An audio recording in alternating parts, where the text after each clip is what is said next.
Good evening, everybody. This is Mark Vines, and welcome to the Mark Vines Show. Appreciate you joining me, and I encourage you to visit me on my Facebook site. That's the Mark Vines Show Facebook site. Come on in there, give us a comment, give me a like, give me a follow, and leave any comments. I'd really like to engage you on your opinions of the things that we talk about on this show, and would really like to just hear from you. So if you like what you're hearing today, just go ahead and share this program with friends of yours and just join in on the discussion. So tonight, what I would like to talk about is an AP article, that's the Associated Press article that came out on Tuesday, July 28th. And the article is titled, Ex-FBI Agent Strzok Due Out with Book About Trump in Russia. Here we go again.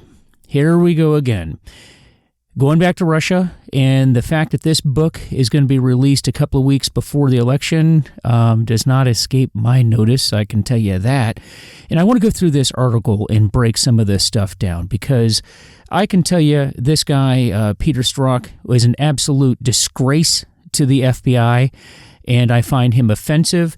And I'm going to tell you something, not just Peter Strzok, but James Comey and Andy McCabe and all of these people have disgraced the organization that I spent nearly my entire adult life in serving. And there are fantastic people in the FBI, hardworking people in the FBI, patriotic people in the FBI, and I'm getting a little tired of hearing from these people that have tarnished that badge, tarnish that organization, and it's an organization that likely will not get its reputation back in my lifetime. And let's just go through this article and see what kind of wisdom Mr. Strzok, who was fired, by the way, can impart upon us, shall we? So it says that the book will cover an insider's view on some of the most sensational and politically freighted investigations in modern American history. Now, I just love that, because it says that it's politically freighted, but as we're going to hear from Mr. Strzok, or we did hear in his testimony on Capitol Hill, his politics had nothing to do with any of this. And if you have not, let me just stop there for a second. If you have not seen Peter Strzok's testimony on Capitol Hill, it was one of the most unbelievable displays of arrogance I have ever seen. And I've seen a lot of arrogance over the years, but I watched that testimony and I was embarrassed for us as an organization, because I was still an active FBI agent at the time. I found it very embarrassing, and I felt bad for him, and I could not. And watch it. I really want you to watch that testimony and just ask yourself, what in the world was he thinking? Did he think that he was helping his cause? Did he think he was helping himself? Did he think that this was going to... I don't know what he was thinking. I really don't. But I can tell you that when I was in the academy, the FBI Academy over 20 years ago, one of the things that was said to us was this: whatever you do in your career, don't embarrass the Bureau. Don't embarrass the Bureau. And you watch his testimony and you ask yourself, did he follow that? Because he did not.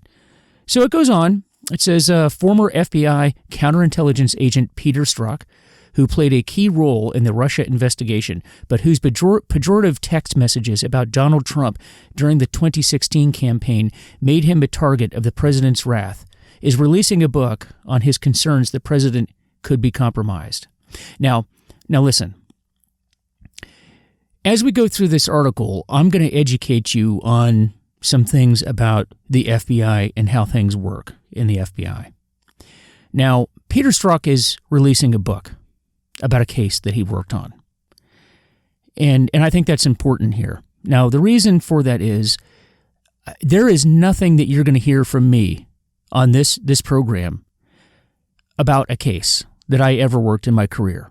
When you leave the FBI, you sign documents stating that you will not talk about work that you did while you were in the FBI. So you've never heard me talk about a case. You will never hear me talk about a case.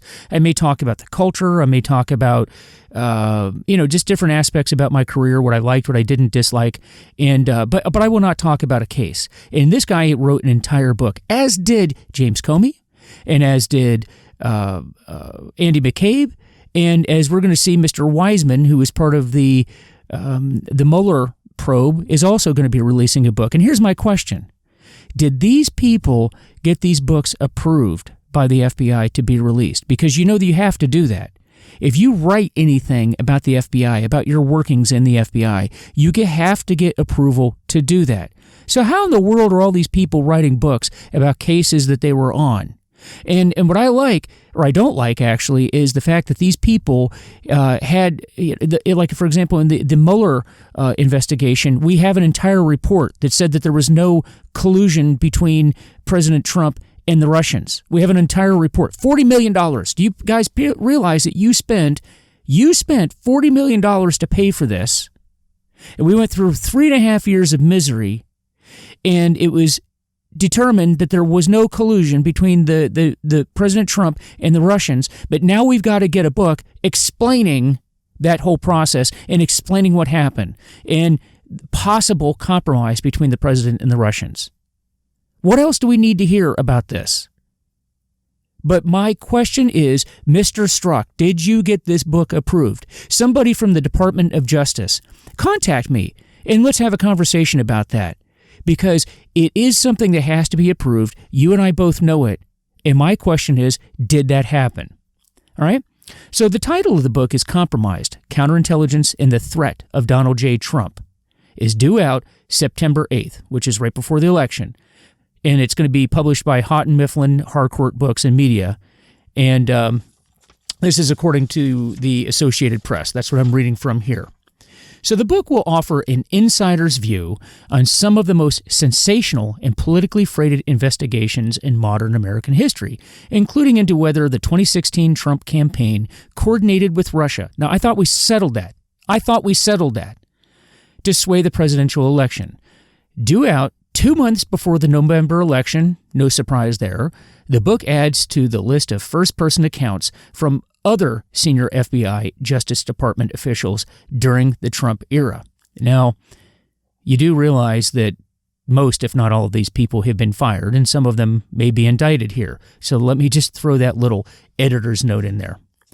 Russia has long regarded the United States as its main enemy. No kidding. And I spent decades trying to protect our country from their efforts to weaken and undermine us, Strzok said Tuesday in a statement accompanying the book announcement. Well, let me just stop there. I would say, from what I know about the position that he was in and what he had to do to get into that position, he actually spent decades promoting himself and moving up the chain of command in the FBI. And I have another podcast where we talk about how quickly he rose up the ranks.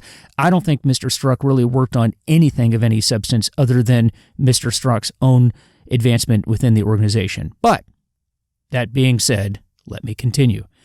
In this book, he added, I use that background to explain how the elevation by President Trump and his collaborators of Trump's own personal interests over the interests of the country allowed Putin to succeed beyond Stalin's wildest dreams. Now, he's not swayed by any motivation there at all, is he? And how the national security implications of Putin's triumph will persist through our election and beyond. Well, you know what, Mr. Strzok? From what I can tell, on the political side here, Mr. Trump has been very tough on the Russians, and there's no even casual observer of Washington politics that would think that Trump is easy on the Russians at all. And if you look at how Hillary Clinton treated the Russians compared to how Trump treated the Russians, you got to ask yourself, why in the world would Vladimir Putin want Trump as president? It makes absolutely no sense. In fact, that's where I started questioning this in the first place, is it made absolutely no sense that Putin would rather have Trump in office. But that being said, investigations are based on facts and the results of the investigation and not emotions anyway. Remember, emotions are not facts. Emotions are not facts. And you're talking about a lot of emotions here and not a lot of facts, okay? And so I would say that what's going on right now with what the left is doing is far more damaging and fits in Putin's long-range plans than anything Trump would have wanted, okay?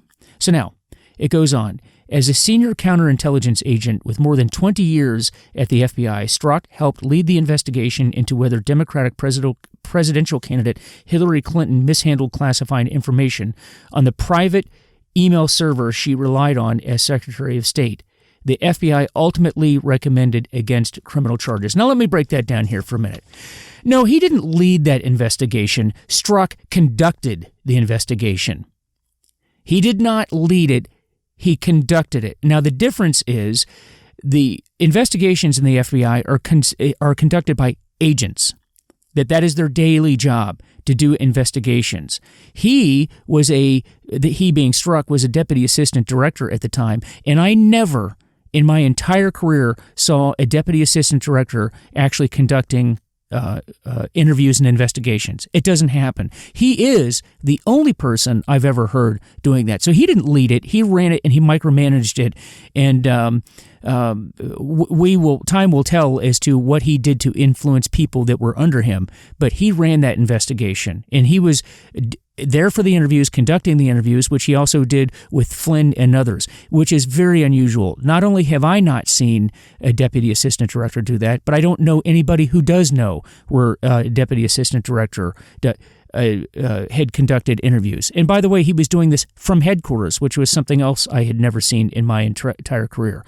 Now, this idea that Hillary Clinton had a private server, that is in a violation of every regulation that you have in the government. And every employee knows that. And you have to go through training every single year verifying that you understand that you cannot be conducting government business on your personal computers, handheld devices, or servers or anything else. Okay? Everybody knows that. And as the Secretary of State, meaning the head of an agency, she absolutely knew that because it was her job to ensure that everyone else complied with it. But she didn't. So then it says the FBI ultimately recommended against criminal charges. Well, folks, here's how this works. When you do an investigation, you take your investigation and you hand over the results of that to the United States Attorney's Office or to the Department of Justice. And the U.S. Attorney's Office is under the Department of Justice. You hand your case over, and they determine whether or not the case goes forward. We have intentionally set those responsibilities apart, the investigative end and the prosecutive end. That is how every single case is handled, except for this one. And this is what ultimately got James Comey fired, because he never bothered to go to the Department of Justice. You'll remember the famous press briefing that he gave, which was a surprise to everyone. And by the way, I watched that live. It was going on, and I knew that day his days were numbered. I didn't know when it was going to happen, but I knew that it was going to happen because that was not something that we did. And every other agent that was in the room with me was like, what in the world? When did we start doing that? So I noticed that Mr. Strzok just kind of conveniently leaves that out. But we don't do that.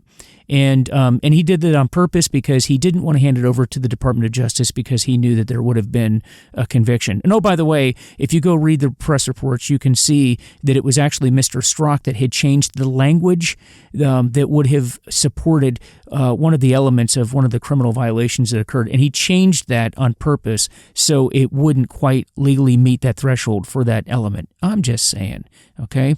So it's folks, you have to read the stuff with a critical eye, and that's why I'm here. That's why we're going through this, so you can see the crap that this guy is promoting, the self-promotion. All right. So continuing on, so it goes on to say that he, meaning Strzok, also played a pivotal role in the Russia investigation, including by interviewing former National Security Advisor Michael Flynn. Now, once again, here we have a deputy assistant director in conducting this interview, and we don't have to go through the Michael Flynn case, but that was just disgraceful how that was handled. About Mr. Flynn's contacts with the Russian ambassador during the presidential transition period. Strzok briefly served on the special counsel Robert Mueller's team, but was removed from his role after the Justice Department Inspector General flagged derogatory and pejorative text messages about Trump that Strzok sent and received during the 2016 campaign. Once the texts were made public, Strzok became a regular Twitter target of the Republican president's attacks, with Trump alleging that Strzok and others in the FBI had plotted against his campaign and had even committed treason, an accusation that Strzok's lawyer rejects as beyond reckless. The text messages were exchanged with an FBI lawyer, Lisa Page, and Trump routinely refers to the two of them together as the lovers. Now, listen, Strzok later went on and say that he was exercising his First Amendment protected free speech, and that these were private opinions that he's entitled to, and he felt violated. And later Page said the same thing, that she felt violated. Folks, don't forget, these texts were done on a government phone. They were texting each other on government devices. Raise your hand out there, federal agents, if you are not aware, and if you have not been told a million times that phone that you are issued is government property. How many times have you been told that anything that goes on that phone is discoverable in court, and to only write things on there with the knowledge that someday will become public? It is monitored, and if you would not be okay with it being displayed, your text being put on television for the world to see, if you're not comfortable with that, then don't write it. How many of you did not know that? Well, I can guarantee you he did. And he was also in a position that if you were an agent that was below ranking him and you had violated this, he personally would have seen to it that you were terminated. But that's exactly what he did. So this was not private. It was not personal. It wasn't any of those things. He violated policy, and he knew he did it. Now, you know why he did it? I'm going to tell you why he did it. Because he was having an affair, and he knew that his wife could get access to his personal phone, but he knew that she would have to go through a couple of passwords to get into his government phone. So he figured his wife wouldn't be able to get into the government phone to read about him having an affair. That's what he was doing. And he was so confident that nobody was ever going to know about this, that no one was going to monitor his emails on the government server, that he did it anyway. So what does that tell you? He felt that no one above him would ever look into what he was doing because they were people that were like-minded. Now, that's another story for another day. But he believed he had all kinds of top cover. But I'll tell you what he didn't expect. He didn't expect at that time that Trump was going to win, and he didn't think that there was going to be a group of people that would come up and start asking questions. But that is exactly what happened. Their plan failed. And so now here we are. And but I just wanted to shed a little insight there as to how that works. All right. Continuing on, at a fiery day-long congressional hearing in July 2018, and again, I want you to go back and look at that, Strzok insisted that he never allowed personal viewpoints to influence his work, though he did acknowledge being dismayed by Trump's behavior during the campaign. Now, I want you to go back and watch his testimony, and you tell me if you think it's even possible that that's correct. And there's just no way. And with what we're finding out about the FISA applications and the conduct and the changing of the FD 302s, which is the report of interviews and all of that, there's just no way that that's true. The text messages featured prominently in the Inspector General investigations into the Clinton and Russian probes, but the watchdog office said it did not find evidence in either case that the actions that Strzok and other FBI officials took were motivated by political bias. Now, listen. I don't know if you've read that the Horowitz report, the Inspector General report or not, but I have. And by the way, if you don't have the time to read the entire report, it starts with an executive summary. And if you don't read anything else, I'd recommend that you read that. And this is not true, what this article says here, because that is not what the Horowitz report says. What the Horowitz report says is this. And I'm paraphrasing here, but he says that the bias was so rampant amongst the folks that he was investigating. It was so rampant, it was impossible for him to pinpoint decisions on any one specific person. Listen to that again. It was so rampant, he could not conclude that the individuals made the decisions.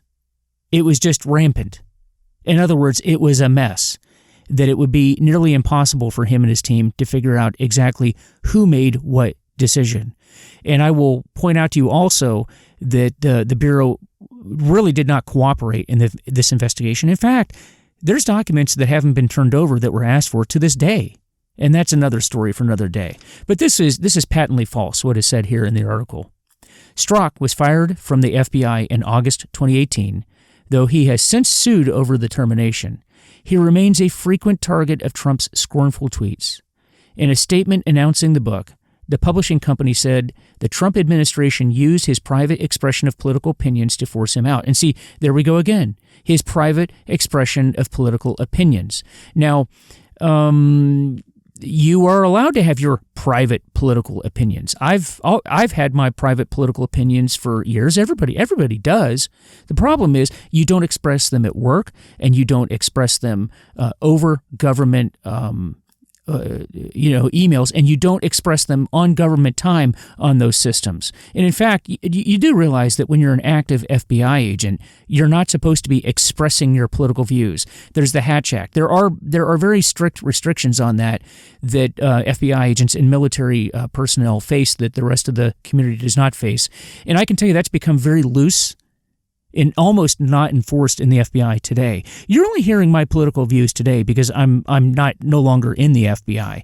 But I did not express my views while I was in the FBI. But I can tell you, I have seen, even to this day, people that are active FBI agents that openly express their political views, and they should not be doing that.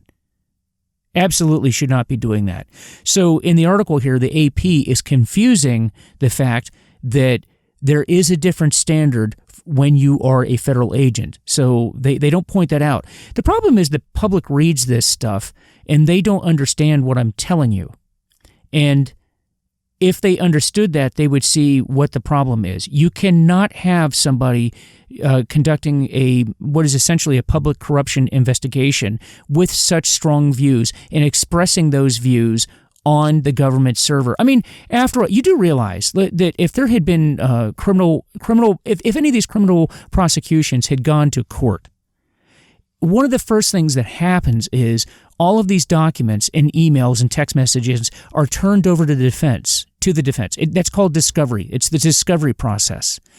And when these emails were made light and these texts were light was shed on them, and they would have, the case would have been over. No prosecutor would have ever taken this to court because it would have been so tainted.